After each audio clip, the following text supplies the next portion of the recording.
झांकत रहेला हम निकालत रहनी देवरा झांकत रहेला हम निकालत रहनी लागल रहे पीछे हमके मालूम ना भइल देवरा मुदैया सब देखी न भइल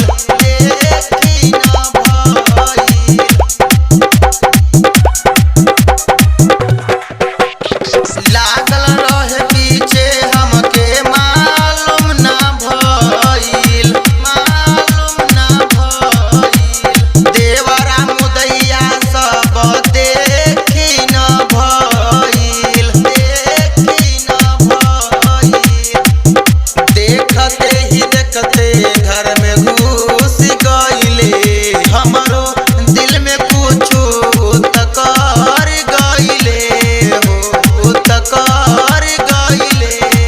देवरा झांकत रहेला हम निकालत रहनी देवरा झांकत रहेला हम निकालत रहनी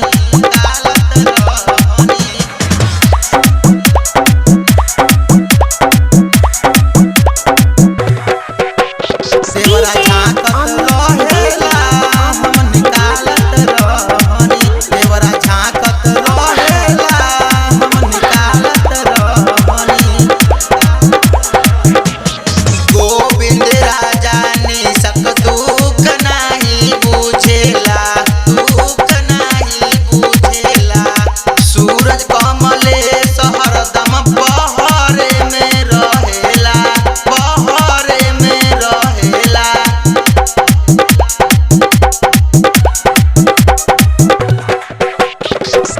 गोविंद राजा निसक दुख नाही बुझेला सूरज कमलेश हरदम बहरे में रहेला